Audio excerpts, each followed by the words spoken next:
His Divine Grace Abhay Charanarvinda Bhaktivedanta Swami Shri Prabhupada ki Jai ISKCON founder Acharya Shri Prabhupada ki Jai Ananta Koti Vaishnava Vrinda ki Jai Prem se kaho Sri Krishna Chaitanya Prabhu Nityananda Shri Advaita Gadadhar Srivasadi Gaura Bhakta Vrinda ki Jai Namacharya Shri Haridas Thakur ki Jai Shri Rupa Sanatana Bhatta Raghunath Shri Jiva Gopal Varadas Raghunath Shri Goswami Prabhu ki Jai Sri Sri Radha Krishna Gopa Gopinath Shyama Kunda Radha Kunda Giri Govardhan ki Jai Vraja Bhumi Vrindavan Dham ki Jai Maya Purnavadvip Dham ki Jai Ganga Mai Yamanamai Bhakti Devi Tulasi Maharani ki Jai Harinam Sankirtan Yajna ki Jai Hare Krishna Mahamantra ki Jai Shri Shri Radha Gokul Bihari ki Jai Shri Shri Sitaram Lakshman Hanuman ki Jai Shri Shri Gauri Nitai ki Shri Prabhupada ki Samadeta Bhakta Vrinda ki Jai Nitai Gaur Premanande All glories to Hare Krishna Hare Krishna All glories to Devotees, all glories, all glories, all glories to Shri Shri Guru and Guranga, all glories to Shri Prabhupada. Jai Prabhupada. Om Namo Bhagavate Vasudevaya.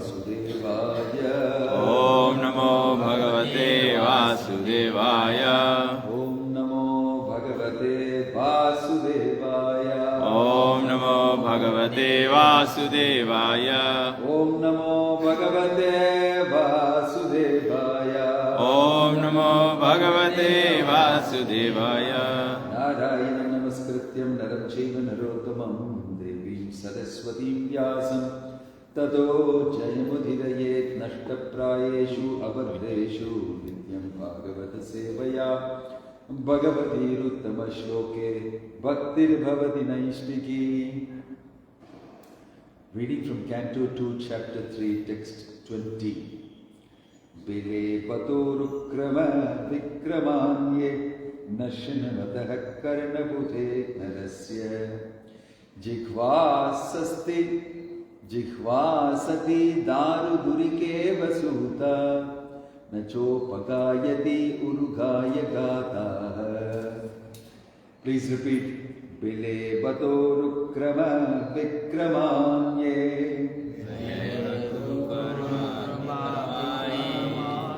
Nashinavataha Karnabhute Narasya Jighvasati Darudurike Vasuta Nachopagayati Urugaya Gata.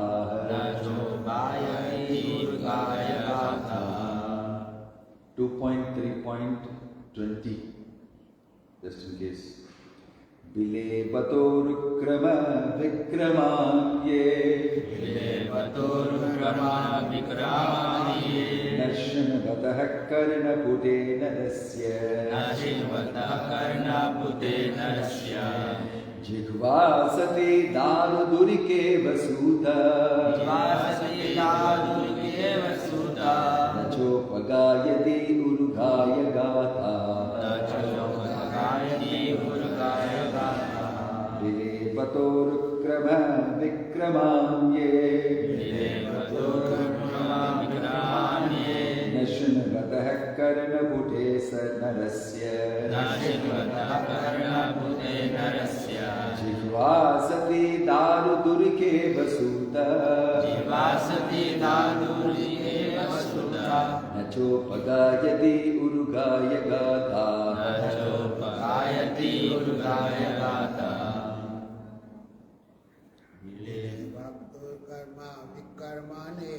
Bile Patorukrama Vikramanye Nashinavataha Karnabhute Narasya Jighvasati Darudurike Vasuta Nachopagayati Urugaya Gata. Bile Patorukrama Vikramanye Nashinavataha Karnabhute Narasya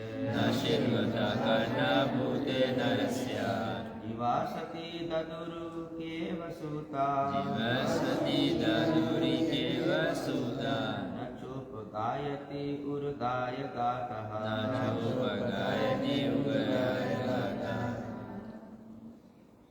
Bile Patorukrama Vikramanye Nashinavataha Karnabhute Narasya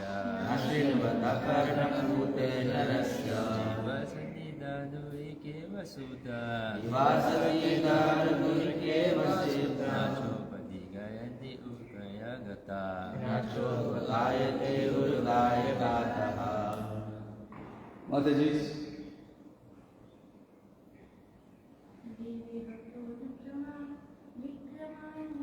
Bile Patorukrama Vikramanye Nashinavataha Karnabhute Narasya Jighvasati Darudurike Vasuta Nachopagayati Urugaya Gata. Bile Patorukrama Vikramanye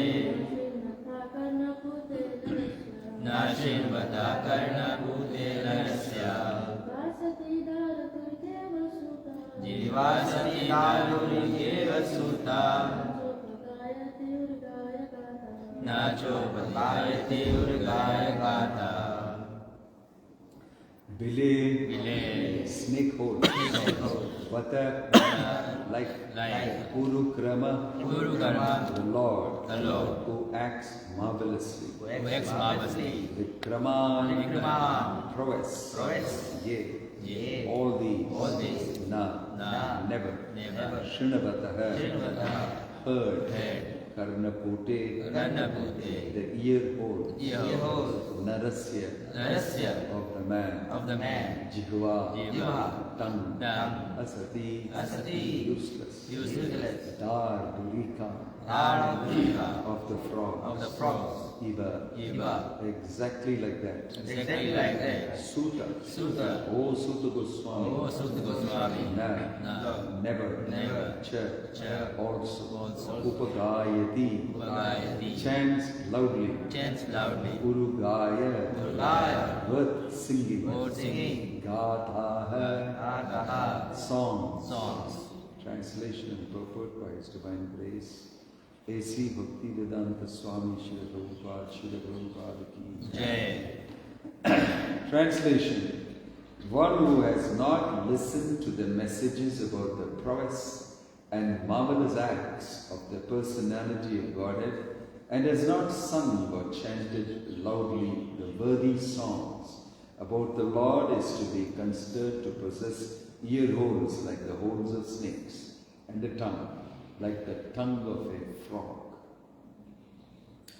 Purport. Devotional service to the Lord is rendered by all limbs or parts of the body. It is the transcendental dynamic force of the spirit soul.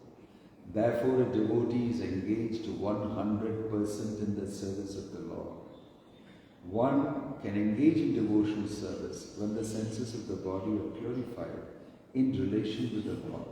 And one can render service to the Lord with the help of all the senses. As such, the senses and the action of the senses are to be considered impure or materialistic as long as they are employed only in sense gratification. The purified senses are engaged not in sense gratification but in the service of the Lord in toto. The Lord is the supreme with all senses, and the servitor who is part and parcel of the Lord also has the same senses. Service to the Lord is the completely purified use of the senses as described in the Bhagavad Gita. The Lord imparted instructions with full senses, and Arjuna received them with full senses.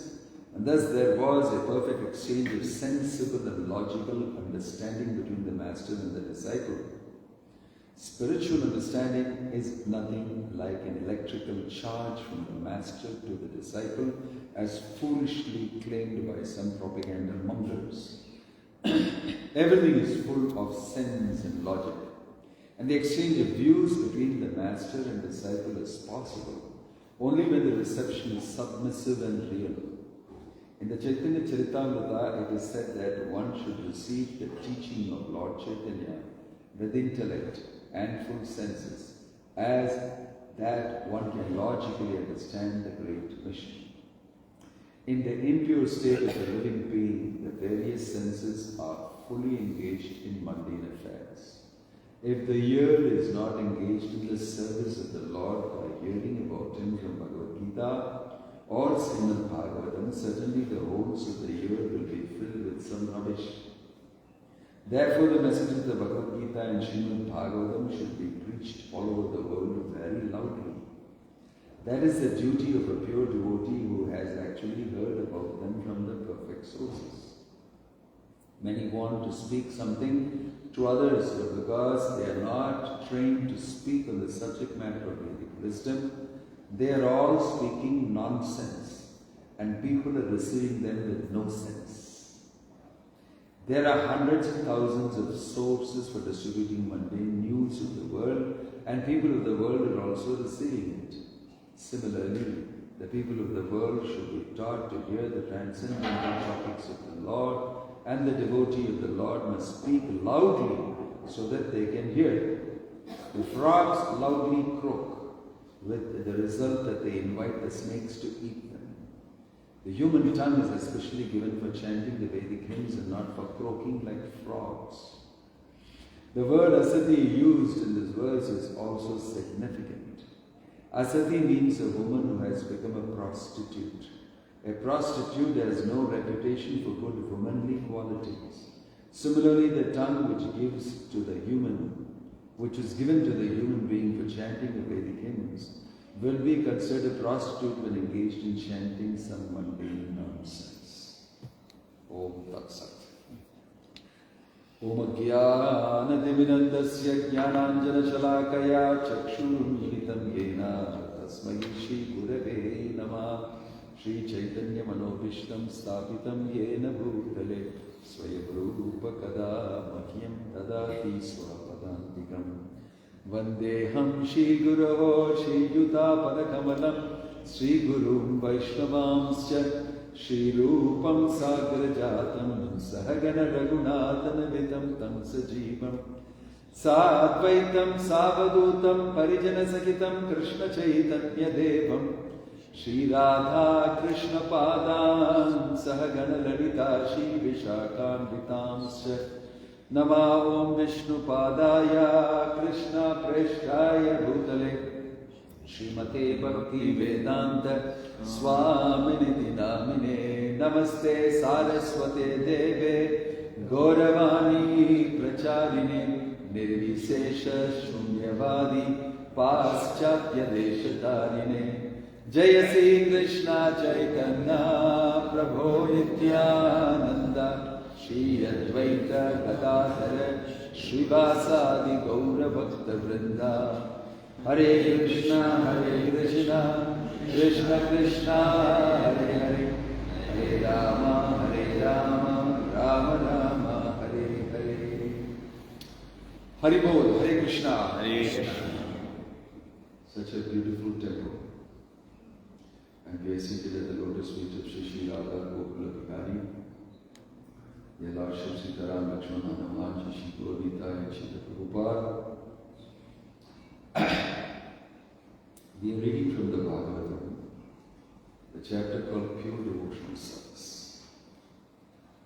And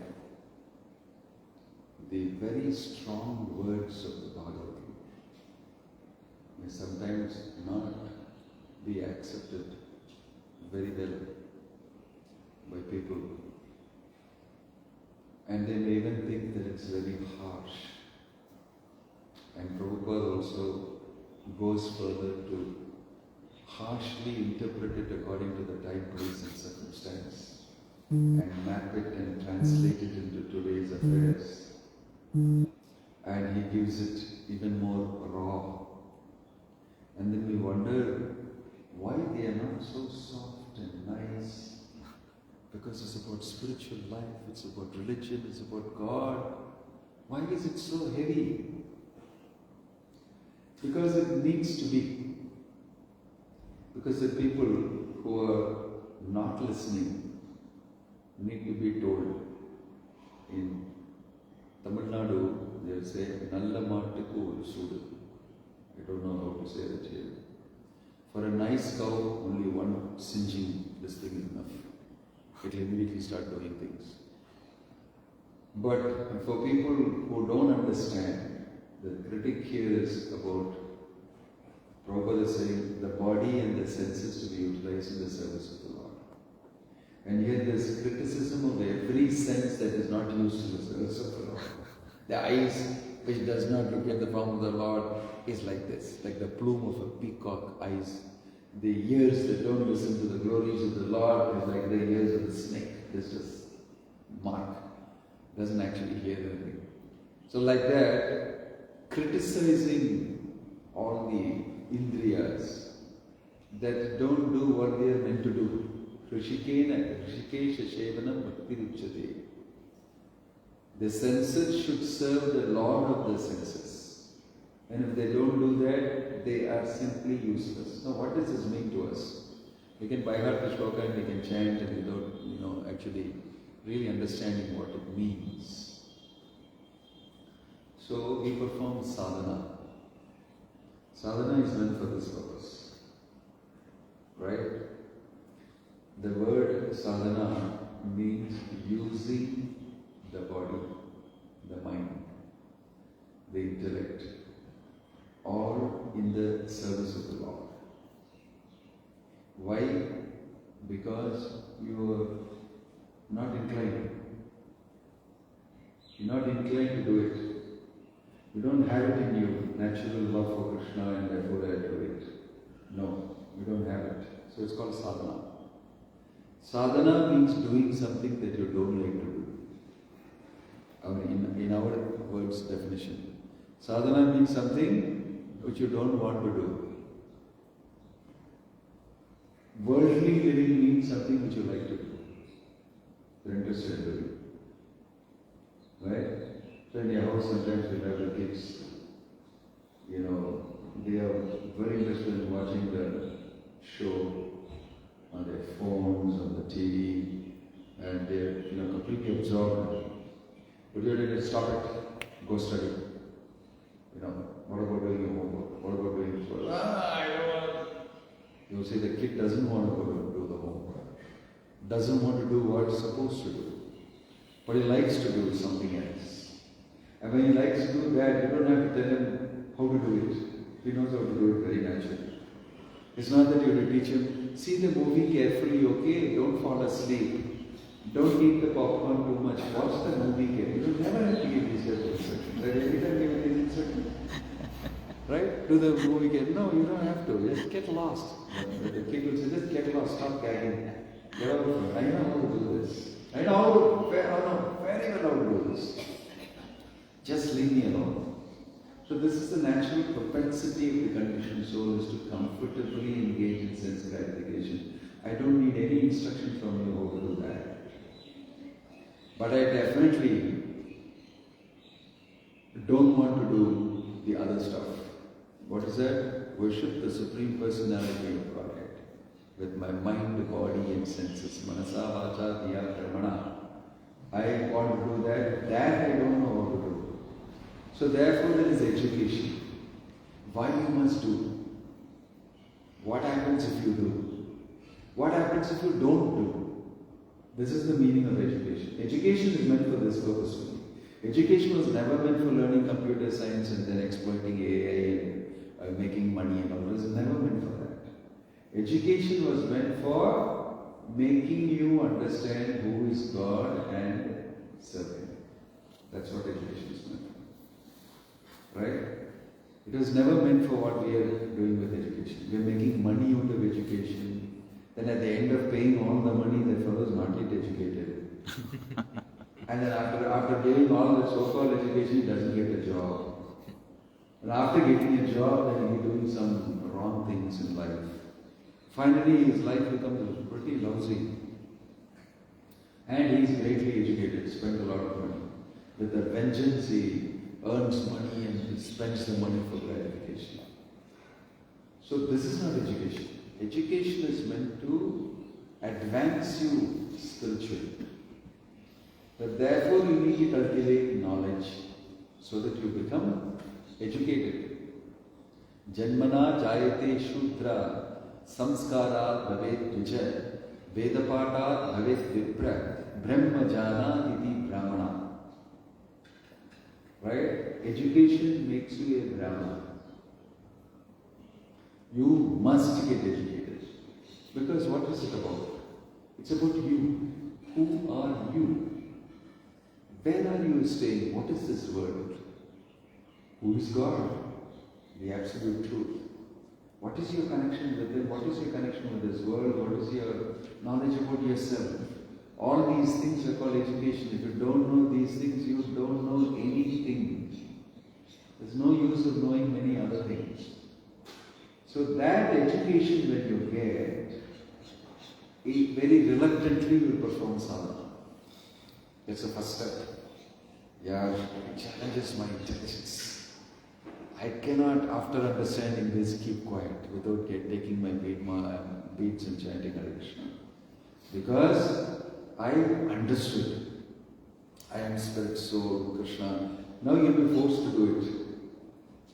So, but then also there is a feeling of no more gratification. you become a little morose. You become a little morose. Why? Because I'm not able to enjoy. But then, because of knowledge, you are able to keep it aside. Control yourself. So, because of education, you perform sadhana, although you don't like to do it. This is why reading Prabhupada's books is very important. Because mostly afterwards, if you don't, you'll stop chanting Hare Krishna. And you'll not feel anything bad about it. Why? Because you don't have knowledge. Only if you have knowledge, you feel bad. If you don't have knowledge, it's okay, I'm not able to chant, that's all. So what? Why are you worried about it? You'll think like that. So this is very important to have knowledge. So the Bhagavatam is saying, if you are such an idiot who was born as a human being, who has got advanced consciousness, still you don't get this knowledge and you don't worship the Lord and don't use your senses, then you need to be clomped on the head. You rascal. Why are you living as a human being? Why don't you just die? That's the type of phraseology it uses. That's the type of phrase. Why? Because you've got the valuable human form of life. You must worship the Supreme Personality of God. The Bhagavad Gita Prabhupada says, if you don't do your duty, some of your duties which you're supposed to do, if you don't do, that's okay. Those are some secondary duties if you have. But if you don't worship the Supreme Personality of God, you are condemned in the human form of life. There is no choice, there is no option that will I or will I not? Can I or can I not? If you don't, in the human form of life, if you don't worship the Supreme Lord, you are condemned.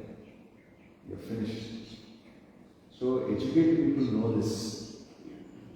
They know this. That's why these statements are made here. If after being born as a human being, you don't cultivate this knowledge, that's bad. If you cultivate this knowledge and don't do it, that's even worse. So, actually the world was very ignorant. Bhakti Swami Prabhupada came and told everybody about these things. You know, even in India they talk about great Hinduism and this and that and all that, new way, created government and everything. But actually, most people, even though they think that they know, they don't know. Even though they think they know, they don't know. In India, you see there's a big wave of Hinduism and all that. But actually, after 800 years of Mughal rule and 200 years of British colonization, all the so-called Vedic culture became modern Hinduism. It was mixed with a lot of Western ideas. And there are all these great personalities. If you look into the history, you will see all this, Bankim Chandra Chatterjee, Rajaram Mohan Roy, Aurobindo, and Vivekananda, all of them were contemporaries. They got influenced by Western philosophy. They studied in those big colleges started by the British. And they learned English and this and that and everything, and they felt that we should also be advanced like this. We should also be up and coming. And so they had added all these things inside and they mixed it up. After getting battered for 1,000 years and hit on the head, they said, no, we are great, we are Hindus, we are Vedic culture and all that. And then they added all these things mixed together and they produced a new thing called modern Hinduism. You'll be very surprised to know Rajaram Mohan Roy. In all history textbooks in India, his name will be he got a hat like this, you see. He was a Brahmin, born in a Brahmin family. And he became very nicely influenced by Western ideas. But he was known to be a devout Hindu. And he went against that sati, immolating yourself if your husband dies in the fire, funeral fire, the wife. And then there were horrible brahmanas who were forcing this on widows. They're pushing her and pushing them into the funeral fire. All sorts of funny things. The Brahmins also did, very corrupt. And so it was very bad. So the Britishers said, you guys are horrible. You and your so-called Vedic rites and everything. And then these Brahmins are even worse. They were really hot. And then Raja Ram Mohan Roy also said, yes, this is bad. This you should not do, which is correct. So he became a hero. He fought with the British and stopped this. Brought out some act and all that and stopped this. So he became a hero. Immediately everything else he said also people heard, but he does not know anything much. But he started saying things, so many things. Then he wrote to the British people, saying that, India had so many schools in one small town called Bellary in Karnataka. There were 1 lakh pathshalas. Can you believe it? In a small town, there were 100,000 private schools. Teaching anything and everything, right from shipbuilding to steel work to Shastra to Varnashama Dharma to Red Dharma, everything has been taught. And everything was free. Education was free. Everything was taught. Education is never charged, it's free. Food is never charged, it's free. That's a Vedic system. Right? And then these fellows, Britishers said that we should really hit these fellows and get to know what gives them strength. And they did a whole survey and found there were so many schools. Lakhs and lakhs and lakhs and crores of schools around. This is their backbone. Education is the backbone of the Indians. All of them are very learned and educated. Right? So we should make them feel that their education is bad and we should introduce our education. This way we will break their culture. This was their plan. And this Rajaram Mohan Roy fell into that trap by writing to them saying that what will these pathshalas do? What is the use of teaching Sanskrit and all the scriptures in all the schools? We want to learn English. We want to learn science, Boyle's law, Pascal's law, Ohm's law, that law, this law, and all that science should teach us. And we should become modernistic, we should do that, this, everything. He wrote to the Britishers saying that, stop this Pathshala schools. And he's supposed to be the great Hindu. He himself destroyed the culture, destroyed the education. Right? Nobody knows these great things that these people have done. Great damage. Compare that to Bhakti Swami Prabhupada. He revives that whole thing. From foundationally, he brings education to everybody and tells everybody all over the world, Krishna is the Supreme Personality of Godhead. You are spirit soul. You don't die. Worship Krishna. Chant Hare Krishna. Goes around telling this everywhere. Like he's saying here, the pure devotee must loudly say it. The loudest ever told by anybody is Bhakti Swami Prabhupada. Trumpet it all over the world. Loudly chant, dance, and then show these books to everybody and make them. What an amazing preacher. Exactly what was mentioned here. Loudly proclaim people's foolishness. The shloka before this says, Sadit Varavoshtakare Samstuta Purusha Pashu Jadunama Gadadhaja. One who doesn't worship the Supreme Lord, they are like men who are like hogs, dogs, camels. It's a shloka. Leaders who are like that. You see, Prabhupada actually said this. He's telling a reporter, do you understand? He's trying to explain, I am not the body and mind. And he's saying, I am a little difficult for me to understand it like that, you say. Then he says, you are a cat and dog civilization. He's telling it. And the reporter asking, why do you say cat and dog civilization? Then Prabhupada is openly explaining, you see, cat and dog means the dog doesn't make a difference between wife and mother and daughter and sister. Still you don't understand. The dog has sex with everybody. Understand? He's explaining this so raw. Do you understand? Yeah. And he's smiling. He's still not understood. So Prabhupada is actually directly speaking this shloka. And that guy doesn't understand. Then on the trip back, Prabhupada is saying, he's a meathead. He's eaten so much meat that he can't understand that I'm telling him this openly on his face. He can't understand that I'm talking about him. You're a dog, yeah. You are just exactly like what I'm saying. He can't understand. Even though I'm talking to him and saying, you are like that, he's not understanding. Why? He said, eating raw meat. He won't understand. He cannot understand. Please eat some prasadam, chant and dance, and maybe something will click inside you at some point of time.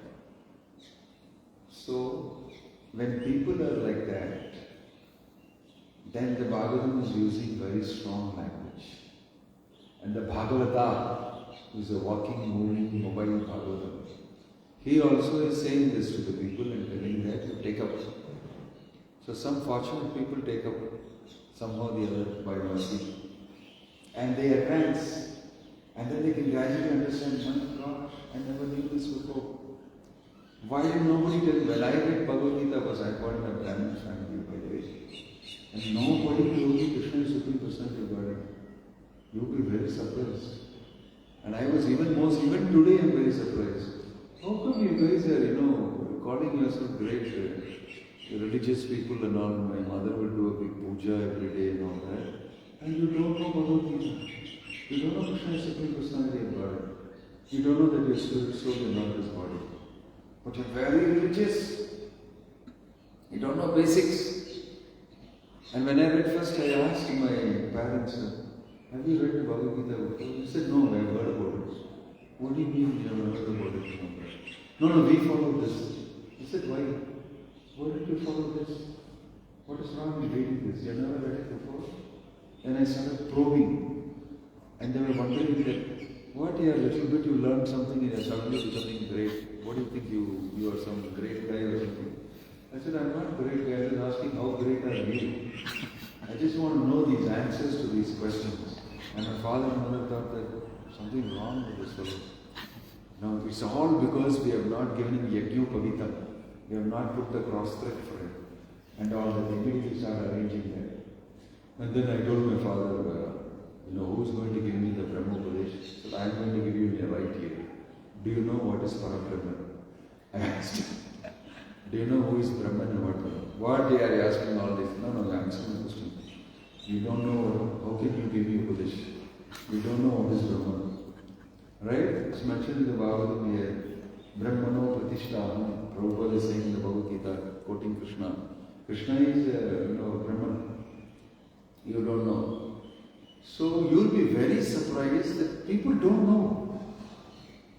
The simple thing that Prabhupada is telling the whole world, people don't know. And that is the most important thing to know, that people don't know. And they think they know. That's even worse.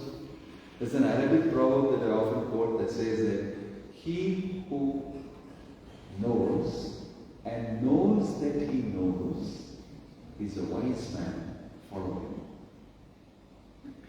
He who does not know and knows that he does not know is innocent. Teach him. He who knows not and thinks that he knows is a dangerous fellow. Don't follow him. Dangerous fellows. World is filled with a lot of dangerous people who think, I know, I'm a Hindu.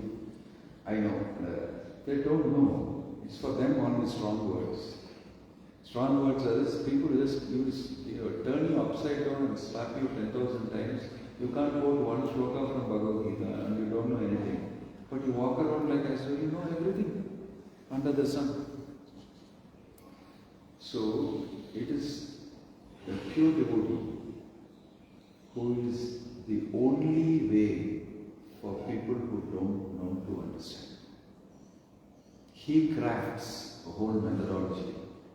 How to put it inside this fellow's head. He makes out the whole way of doing it. So Prabhupada sat down and thought about it, how to do this. How to bring Krishna consciousness to the people of this world. And he crafted a wonderful, amazing process. A genius. He's real genius. How to market Krishna consciousness. The most toughest thing to sell in this world, the holy name, Krishna Bhakti. He marketed it all over the world. And he's a genius. He caught hold of everybody and made them, quietly chant Hare Krishna and gave them prasadam to eat very nice. And then fed them food and made them chant Hare Krishna and made them devotees. And before they themselves knew, they were become devotees. Like one devotee went to Prabhupada and said, he was suddenly one fine day, he's thinking, what happened to me? What happened to me? My head is shaved, I got a shikha, I became a devotee. And for the past 1.5 years I've been chanting Hare Krishna, getting up early in the morning and following this Swami. Because he saw some of his other friends still there, what happened to you like that? So some old memories came into his head. And then suddenly he started, in retrospect thinking, yeah, what happened to me in 1.5 years? Like nothing. So he went to Prabhupada. Went to Prabhupada and said, Prabhupada, what has happened to me? I was lying on the roadside, drunk, addicted to drugs and everything. And now I've completely changed. I'm just looking at my other people who are totally different. How it happened to me? Prabhupada looked at him and his eyes filled up. And he said, I brought good fortune for you. Yeah. He told him this. I am the person who made you like this. I am the person who gave you good fortune. Completely changed you. In this way, the influence of a pure devotee, you don't even know it is happening to you. It's so powerful. It's so powerful. And that's the type of change we are having. And we don't have to think that we are great devotees and now I'm able to quote 3 more shlokas from the Bhagavatam and then you become so puffed up. It's actually happening because of the mercy,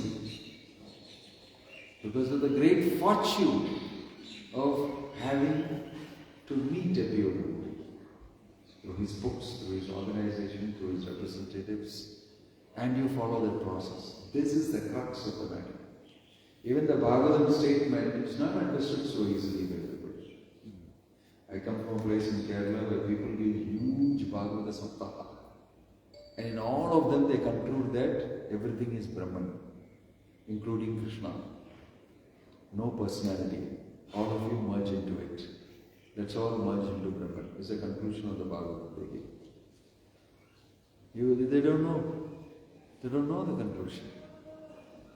So, when the Bhagavatam uses these strong words, they are needed. They are needed. Unless you get a slap on your face, you will not wake up from sense gratification. It's important to be shaken up and then be told, this is what you're doing, you're sleeping, you're wasting your time. And you have to be forcefully given Krishna consciousness until you get the taste. And then you understand responsibly this is important. Right? So here in these shlokas, beautiful analogies are drawn. Does the blacksmith's bellows don't breathe? All sorts of similes and metaphors are used. You, a useless human being, if you do not use your senses, if you do not use your body in the service of the Supreme Personality of Godhead, you have finished, you have spoiled your life. You have done a very big blunder. So this is what people don't understand. Everybody is absorbed in secondary duties. And they think that is what is important. Some religiously done some worship, some so-called routine stuff we do, and we think I'm very religious. You feel that? I went to the temple and I did archana and then they did this homa and I feel very religious. I feel I have done something. Actually, you have not done anything. You have not done the main thing you're supposed to do. Some people feel that if I do all my duties nicely, if I get my daughters married, if I buy a house and if I buy a car and then all my family members are happy and everything, I'm a successful person. In India they say if you build a house, you're a successful man. If you raise a family, you're a successful man. Like that. So people think that these are all things that are my duties and this is what I should do and this is very important. After that, when I have time, I will chant Hare Krishna and worship Krishna. But this is very important. But actually the Bhagavatam says, even if you don't do those duties, it is perfectly alright. But you must worship the Supreme. Right? This is a powerful statement in the Bhagavatam. It is saying that you fool, don't just get absorbed in all these duties about me. The main thing is to serve the Supreme Personality of Godhead. After that you do it. These secondary duties are meant for you to be able to do that. They are not meant for you to make the secondary duties the be-all and end-all of life. It's very important. Tyaktva swadharmam charanambujam hare bhajan apakko atavate tato yadi yatra kva va bhadram abud amushyakim ko varta apto abhajatam swadharmata. Tyaktva swadharmam charanambujam hare. Somebody gave up his swadharma, means his varnashrama duties, his house, his family and all the duties, and embraced the Supreme Personality of God at Lotus feet. Yaktva swadharmam charanam bhujam hare bhajan apakko. And in his devotional service he was not very good. He didn't do things properly. Bhajan apakko. Atapate tato yati. And he fell off from devotional service also. Right? He left his material duties, came to full-time devotional service. That also he didn't do properly and left that also. Bhajan apakko atapate tato yadi patita. Follow. The Bhagavatam says, so what is wrong? Kova apto abhajatam swadharmataha.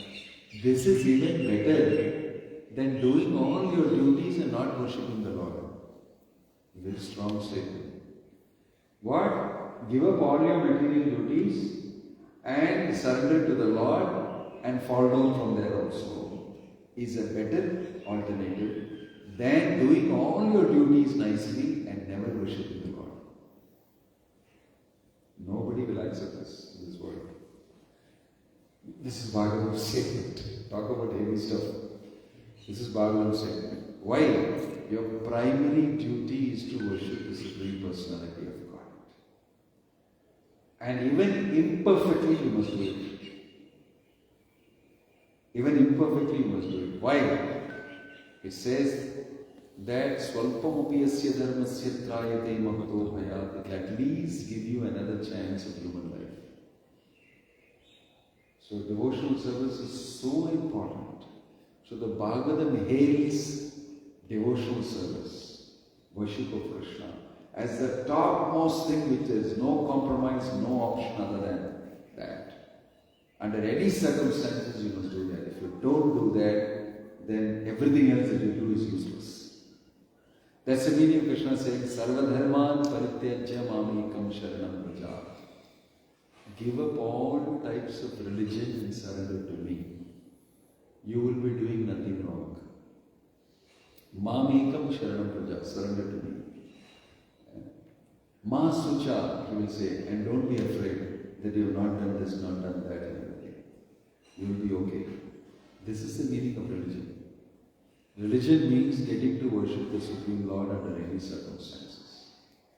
That is why when we see sometimes devotees worshipping the Lord under dire situation and circumstances, very committedly and determinedly, then that person is definitely a recipient of great mercy. He is a recipient of great mercy because he has understood and he is doing what is need to be done. And the second level are people who I can do only devotion so that I cannot do my other duties properly. There's another. Those who try to do balance both together and are somehow managing it. There are others who give up certain duties and sit and worship the Supreme Lord only. Like that, there are permutations and combinations of people who are very determined in worshiping the Lord. All of them are very great. they are definitely recipients of the mercy of the pure devotee. So Prabhupada very much appreciated any small service that you would do, because it's going to save you, it's going to help you immensely, much more than all the labor we put in for doing so many other things nicely, all of our material duties. It is important to do at least a little bit of service, some way or the other, every day for Krishna. That's the Bhagavatam's statement.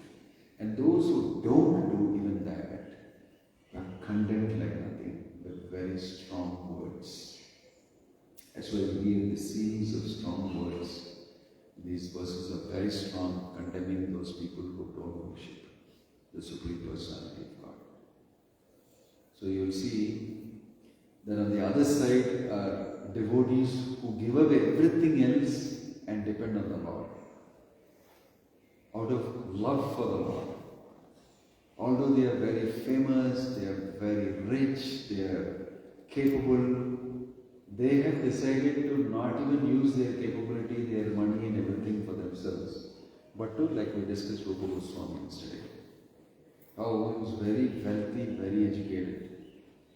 Normally Bhakti Devi is mentioning, Janmaishwarya Shrutashibhi Yedamana Matakumar Naivarhadim Abhidhatu Vai Tvam Akinchana Gochara.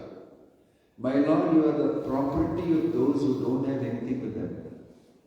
But those who have Janma Aishwarya Shrutashri, good birth, opulence, good learning, good looks, all of them will become puffed up. They will not be able to worship you. They will not be able to worship you. But if you see somebody who has got all these things and still is a devout worshipper, he is very special. Ambarish Maharaj, king, and such an amazing devotee.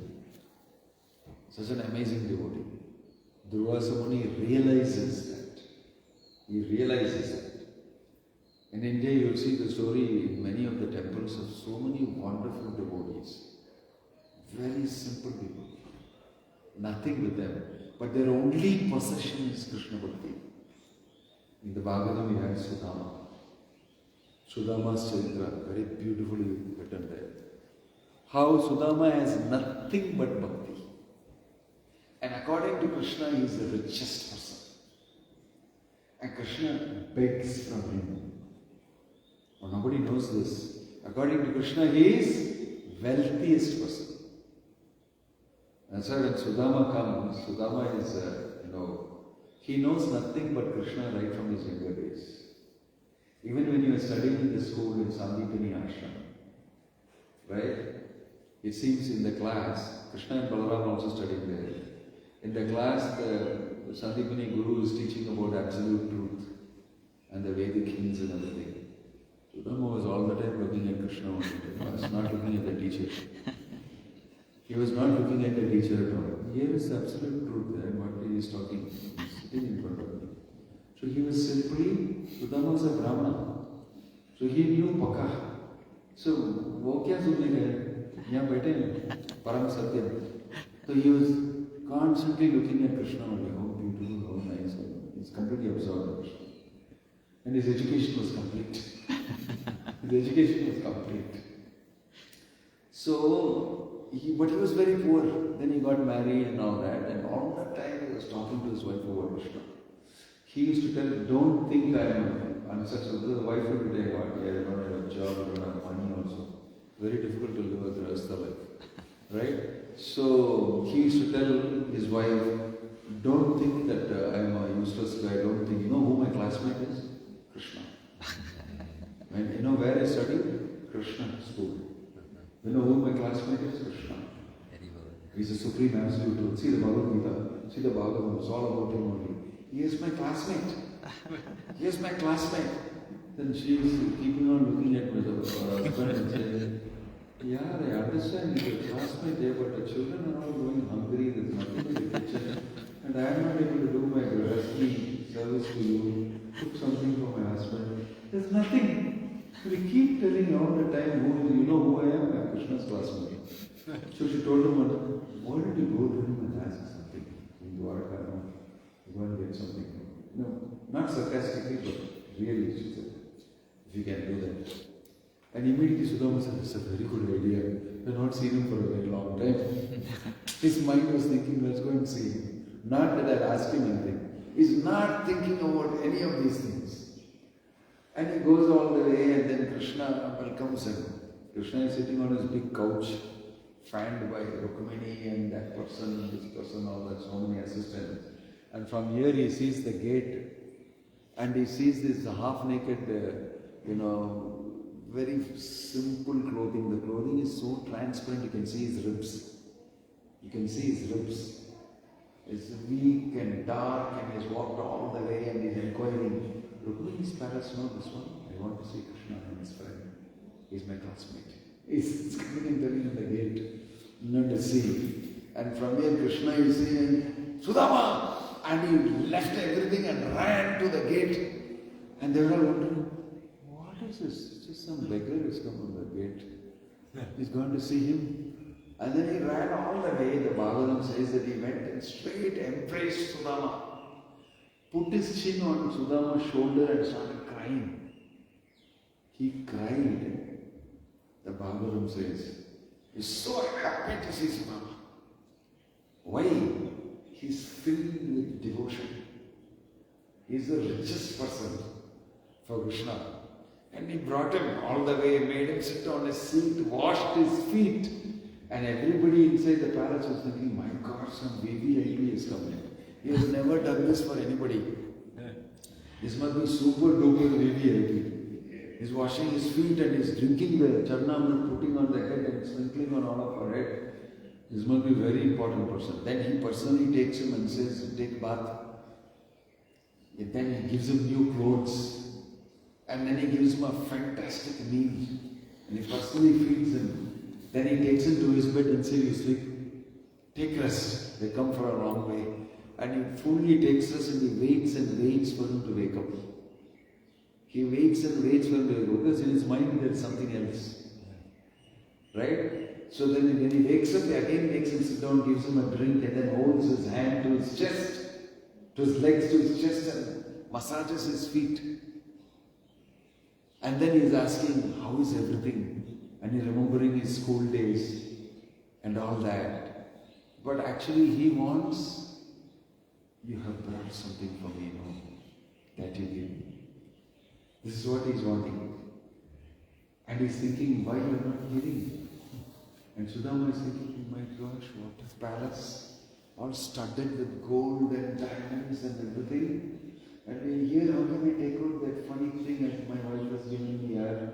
Some 3 mushtis of some pawa tied up in a dirty cloth, and I put it under my armpit and walked all the way. It's filled with sweat and all that.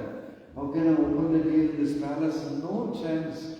I'm not giving it to you. That is Sudama is thinking like that. But Krishna is wanting to eat that. It's my devotee's preparation. So he wants that from the hands of Sudama. And Sudama is not giving, he has some other considerations. So he is giving a hint. How is your family, your wife is okay? Like that. So he says, oh, my wife is giving me something, you will remember. You remember, no? So it's very nice, how is your wife? No, that. Sudama is saying, yeah, she's okay. He's not giving that. He's not giving the blessing. Then the Bhagavatam says, shamelessly he asks, did you bring anything for me? He asks the Bhagavatam, Kim upayanam anityam brahma me bhavatat grihat. Oh Brahmana, from your griha, did you bring any gift for me? He is asking. Actually, nobody will ask such things. If you have a guest at home, will you ask him? Yeah, you bought an electric, I gave you everything till now. Did you bring anything for me? Will you ask? Is it proper etiquette to ask? Krishna is asking, actually. Krishna, he is asking Sudama, who is a very poor person, yeah, what did you give for me? Your classmates know that fine, did you bring in a gift for me?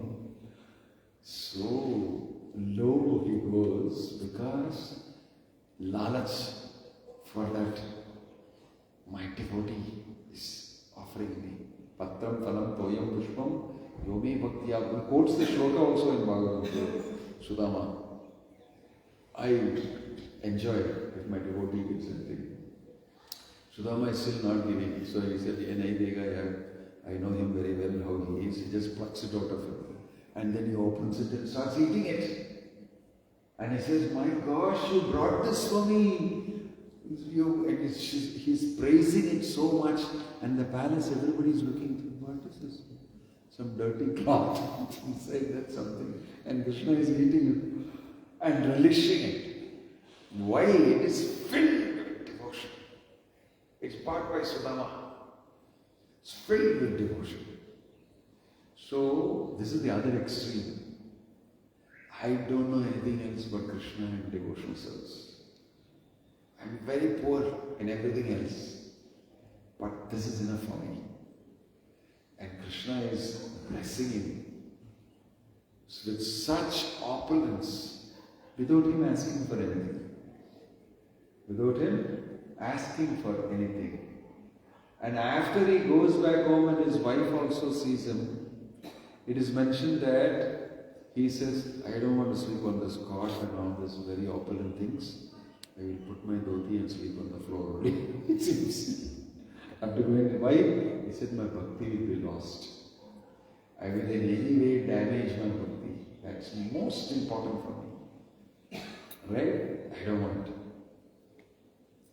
So, a person who has got it, he knows to preserve it is most important.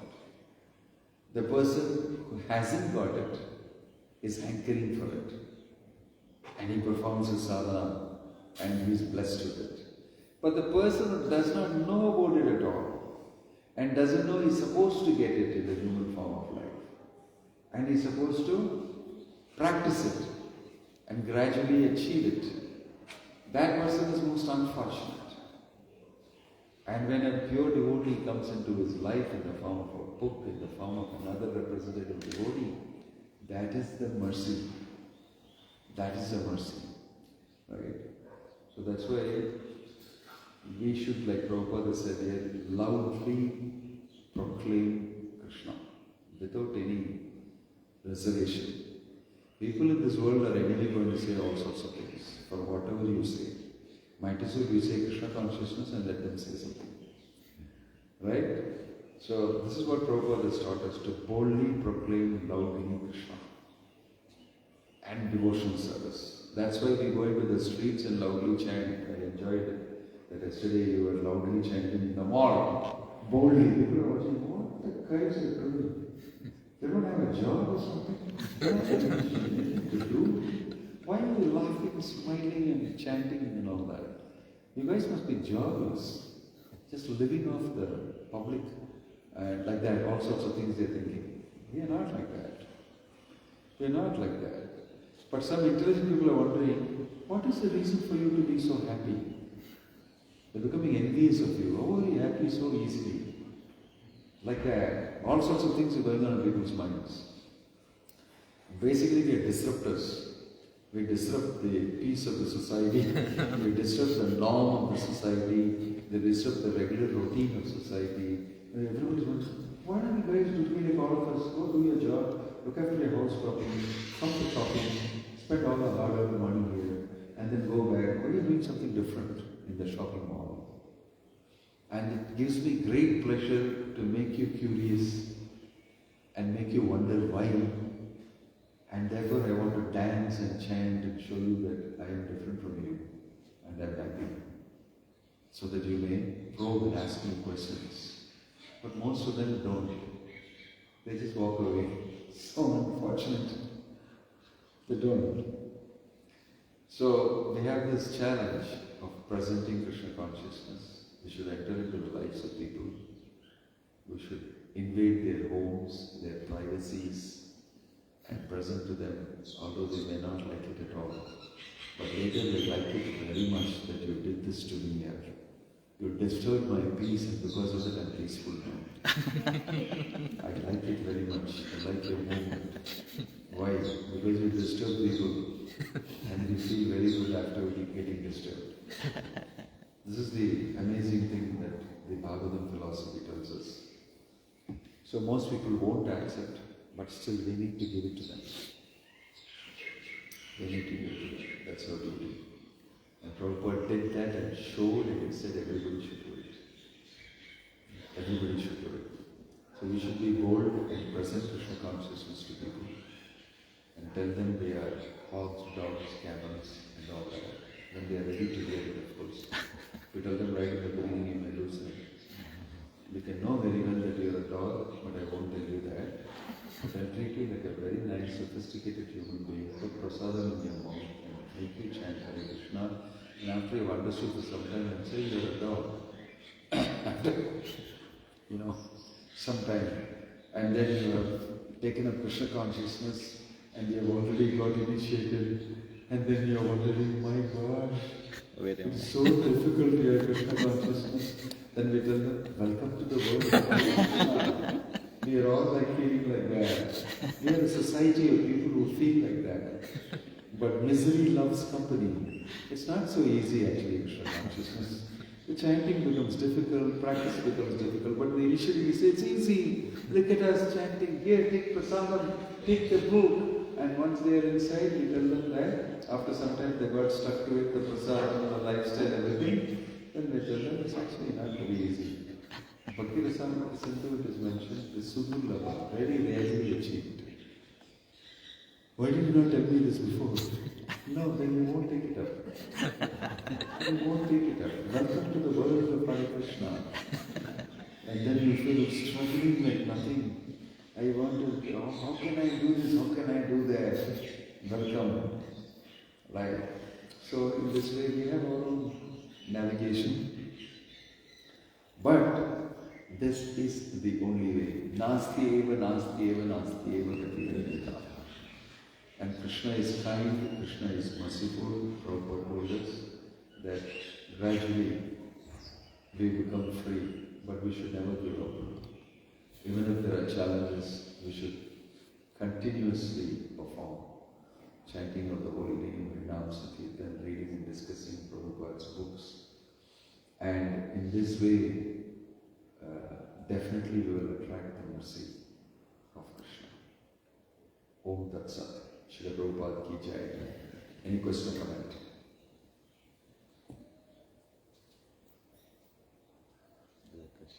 Yes. You mentioned taste in your class. You mentioned taste, right? We develop taste in Krishna consciousness. So I was thinking, from a neophyte, being a Swami, so there must have been getting the taste of it. But my question is, how do you feel being with Krishna as a neophyte, and how do you feel being with Krishna now? How do you feel being with? Being with Krishna as a neophyte, and now as a Maharaj, how do you feel? I'm still a neophyte. Who said Maharaj means not a neophyte? It doesn't mean that simply because you got a title as a Maharaj, a Varnashrama title, doesn't mean that you are automatically promoted to be a great devotee. That's a different criteria. A neophyte in Krishna consciousness can also be a pure devotee, Prabhupada says. It's not about these things. Bhakti sanjayate bhakti. Bhakti produces bhakti. Being a Maharaj does not produce bhakti. It is by devotional service that you become a devotee. Not by all these different types of positions and titles. Bhakti is of the heart. Bhakti is about love for Krishna. Anybody can develop it. Bhakta Prahalad developed it. He was not a Maharaj. He was a 5-year-old boy. And his father was trying to kill him. And he was every time coming back to his father saying, Papa, I like you. Why don't you take a Krishna consciousness? And he was again and again irritating his father so much. And he was very simple. He had the commodity called Bhakti, attracted Krishna. not depend on karma, does not depend on jnana, does not depend on varnashrama, does not depend on any of these things. Bhakti produces bhakti. So, we should perform devotional service purely and we will achieve bhakti. And each one takes his own course and time according to his conditioning, according to how he is handling the opportunity of devotional service. So, everybody has a journey to make. A neophyte has a journey to make. And if a neophyte is fortunate enough, smart enough to utilize the fortune, then he can climb much fast, very fast, and become even a Uttamadhikari. So it depends on how we navigate. So since you're asking me personally, what is my experience? I am thrilled, excited even today about the discovery of Krishna consciousness. Every time I read it, wow. Every time I read the same chapter again and again, my gosh, I did not know this before. Newer things happen to me and I meet devotees and travel. Then I engage myself as much as possible full time in devotional service. 24 hours in some way or the other is spent in missionary work. And I have no regrets. I was a design engineer before running a good son. I am from a large family. I have my Purva Ashrama. I have 5 sisters and 2 brothers. We are 8 of us. And I was one of the persons in the family. Everybody was looking forward to smart guy. I was going to really do something good. I did something good for some time and then I jumped off and joined the Krishna consciousness movement. Very disappointed to everybody else. But then now they realize that this guy really did something good. After they have grown old, I just met my brother in the US in Pittsburgh. He is married to an American Jewish lady and he's got 2 kids. And then he looked at him and said, "You are a very different guy, and from a long time." Then he said, "You made a smart move." I said, "It took you old age to understand this." Then I took the move. You said, "Idiot fool, don't join the Hare Krishnas in America. There's a big court case against them. You're making a very big mistake. You're foolish. Nobody is there to tell you what to do." I said, "Okay, fine. But the Bhagavad Gita cannot be wrong. Maybe ISKCON has got something wrong. But the Bhagavad Gita cannot be wrong." It's mentioned there. And I took a jump. And everybody told me you're doing wrong. It's very amazing. Everybody told me you're doing wrong. You're a brilliant guy.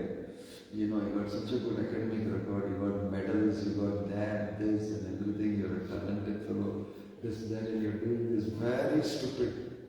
Very stupid. I don't think so even now for I did anything stupid. I did something very intelligent. And now they're all feeling stupid. Because, yeah, how did you manage it after 40 years? Tata, you're still the same guy. You're still the same guy. I have changed a lot. So, although I may be a neophyte, I think I did a good step. By Krishna's mercy, by Prabhupada's mercy, and devotees' mercy. So, whether I'm a neophyte or not, I'm not going to bother about all things. It's a great opportunity to serve Krishna in Prabhupada's movement. I print books at the BBT, I distribute them, I teach the books. I dance and chant and keep them. I distribute food. I, travel. I preach. I help devotees. You can call me neophyte. I don't care. Actually. And you can call me anything you want. I'm enjoying Krishna consciousness. I think I'm making progress. Okay? Yeah. Any other question or comment? Yes. Thank you, Maharaj, for a wonderful class. You mentioned like other duties we do is like secondary, so you have to worship the Supreme Personality of Godhead. So as a devotee, how do you balance with that other duties and your... First you must understand what is secondary and primary.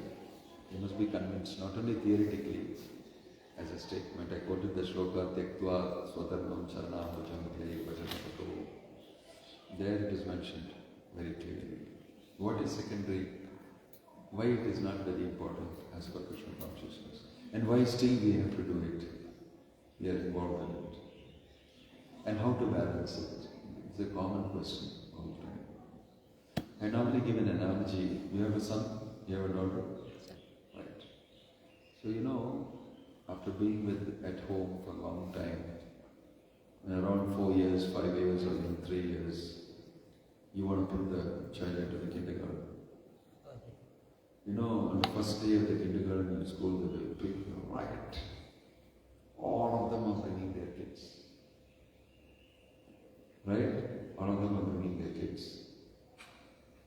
And the kids are screaming, yelling, Mama, I don't want to go, holding the clothes of the mama, the sari, this thing, and not wanting to go. And the teacher is saying, no, you come. And screaming, yelling, all the kids are going. And the mama also feeling, don't worry, it will be all right.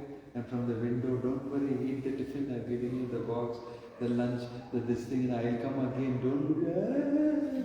Crying, kids, the mother also feeling so. But after 3 months, if you come and see, the kid wants to run to school. I don't want to be with you, Mama, get lost. Give me the tiffin boxes, I'm going. Why? I got friends. I got exciting things to do. It's changed. You got attracted to the school. And then other things are not very important. You got detached from it. Now take this analogy on the side. Look at your child. She's already in school, maybe in 9th grade, 8th grade, and then the son goes to tennis, and then goes to school, and then he takes tuition, and is very busy. And then you keep telling him, I told you to clean your shoes, I told you to clean your room, I told you to clean your cycle. What nonsense, you don't know cleanliness, this thing. How will you ever be successful in life? You're like, look at your room, your mom also starts screaming at him and says, why don't you listen to Bible? So it's not that he doesn't want to do it. But since all of you are saying, he tells one day, Mama, today I will not go to school. Tomorrow also I will not go. Day after also I will not go. So why? I will sit down and clean the room, clean the cycle, clean the shoes, wash my socks and put the things in place. I'll do all these things, dust the whole. It takes time to do all this, right? So forget the school, because you people are so disappointed with the way I made it, and I'm not able to manage these things together. So forget school. I will sit down here and keep the room spick and span. What are you going to tell them? Go to school. Go to school. Why? Why will you say that? You all the time are bugging with this only, So he said, okay, no, no, no. Why you don't you allow him to do it? School is Why? Because he's a student. Which is more primary for him? Duty. You better go to school and hire somebody to do this. No need. You go. Right? That's what you'll do. You made a distinction between his primary duty and his secondary duty. You maximized his secondary duty and he said, okay, I'll maximize it. You said, no, go. No, it should be minimized. It should remain secondary only. First thing you should do is to go and study. Come out in flying colors, do your homework, do the exams well. You get an admission, and this is how you do. Because you know that is a primary duty. Isn't it? Similarly, what is the primary duty of your life as a spirit soul? Should you not do that first? Should you not do that first? Jiver Swarup hoy Krishner Nityadas. So you must serve Krishna first. Everything else will happen automatically actually. But then our whole lifestyle is topsy-turvy. Everything else that you will do, and then try to do Krishna consciousness. That's why it never happens. The culture is different. The way the economy functions differently. Everything is topsy-turvy. This is not the way to lead life. But if you follow this model of the world, you will not be able to do it. So here comes Bhaktivedanta Swami Prabhupada introduces a model. Get up in the morning, first thing you should do is to chant Hare Krishna. First thing you should do is to come in front of Krishna and see Mangalarati, see the Lord. Then you worship the Lord, then you do this, then you take prasadam. Then if you want, you go and do the things. First things first. He told us it. Right? So first you must understand properly why it is important. That's why education is important. Then you will never give it up. Go to a businessman and he'll tell you all the time he's thinking of making money. For him, money is the most important thing. Everything else is secondary. Right? His business is money making. His business is money making. So people have primary things in life. You should make Krishna consciousness primary in life. Then you are successful. Is that? Yeah. Any other question for me? Today is a Sunday. It's holiday. And Prashadam is waiting. Om Tat Sat. Thank you. Hare Krishna. Srimad Bhagavatam ki Jai. His Holiness Bhakti Vinoda Swami Maharaj ki Jai. Hare Krishna, so we all have breakfast with Maharaj, so we've been in the dining hall. So